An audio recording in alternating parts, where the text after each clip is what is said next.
उत्पन्नाचा दाखला आणि डोमिसाइल सर्टिफिकेटसाठी लांबच्या लांब रांगा लागल्या। त्यानंतर सरकारनं मोठा निर्णय घेतला। या दोन्ही दाखल्यांची अट सरकारने शिथिल केली।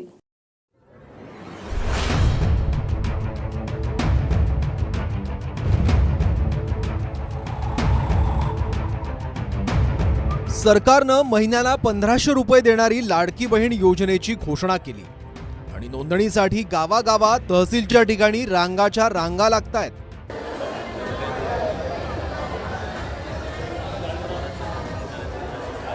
आता एवढी गर्दी उसळण्याचं कारण म्हणजे 15 जुलैपर्यंतची मुदत।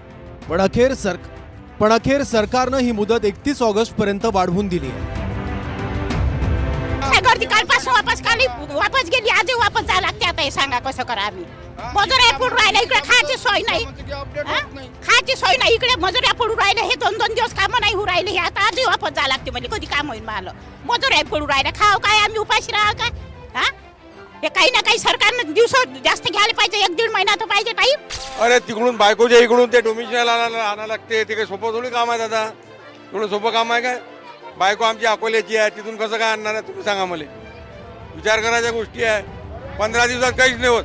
दाखल्यालेच तर इथं बात नाही का तुम्ही? भीड किती आहे तर दाखल्यालेच तर राजो किती वेळ लागते? आमचं म्हणणं काय आलं की तिथं काय कागदाले आलं तर तुम्ही सांगू राहिले 15 दिवसात झालं पाहिजे।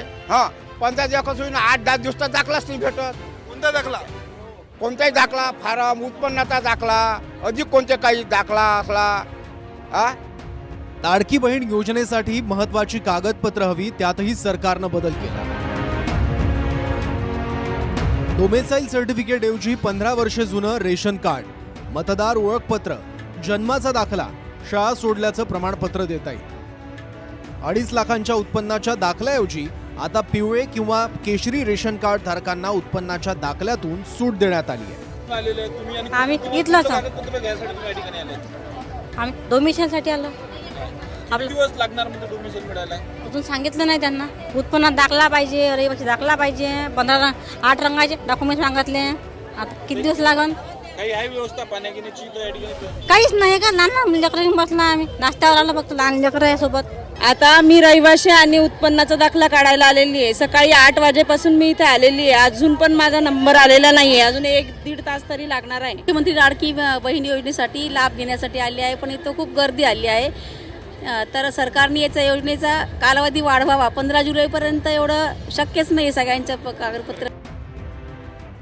विधानसभेत पुन्हा विरोधी पक्षनेते वरट्टीवारांनी या योजनेवरून निशाणा साधला। मतांसाठी ही बनवाबनवीची योजना असून जाचक अटी लावल्याची टीका वरट्टीवारांनी केली आहे। त्यानंतर 5 एकर जमिनीची अट काढण्याची घोषणा शिंदेंनी केली आणि वयोमर्यादा 18 ते 60 ऐवजी 18 ते 65 पर्यंत वाढवण्यात आली आहे। माझी लाडकी बहीण आता किती यावर आता पाहिलं ते 15 दिवसामध्ये महिलांच्या लाईन लागल्या आहेत। हे ज्या त्यामध्ये ज्या अटी घातल्या आहेत जाचक अटी, त्या अटी जर पहा GR मधल्या सरकारने पात्र ठरण्यासाठी ज्या अटी बघितल्या ते लबाडाचं घरचं आवतं नाही खरं म्हणजे फार बनवाबनवी आहे। तुम्हाला दिसेल 2-3 महिन्यासाठी तुम्ही काय सरसकट करूनही टाकाल मतं मिळवण्यासाठी, आणि काय करतो 2 वर्ष? मग झोपले होते काय 2 वर्ष? तुम्हाला बहिणीची आठवण झाली नाही त्यावेळेस? सर्व महायुतीच्या भावंडांकडून माझ्या माता भगिनींना माहेरचा आहेर दिलेला आहे आम्ही। त्याच्यात आम्ही विजयराव एक आणखी दुरुस्ती केली, 60 ऐवजी आम्ही 65 केलं, 65 वर्ष। आणि जमिनीची अट जी आहे ती पण काढून टाकली। लाडकी बहीण योजनेची नोंदणी मोफत करण्याची घोषणा सरकारनं केली आहे।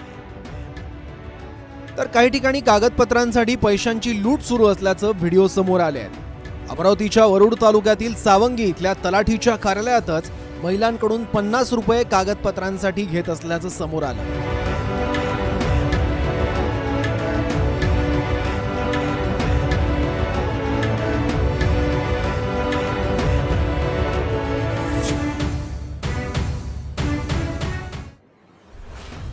नोंदणी केंद्रामध्ये प्रचंड मोठी गर्दी झालेली आहे।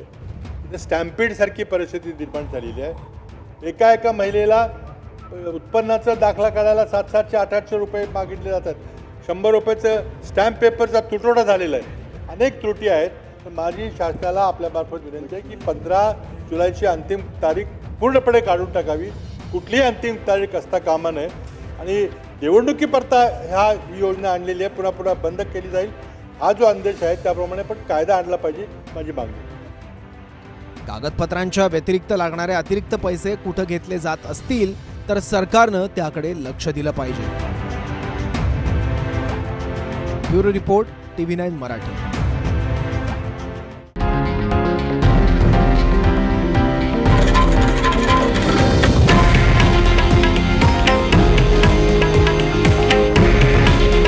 हे आहे देशातील नंबर 1 न्यूज नेटवर्क आणि आपण पाहत आहात TV9 मराठी.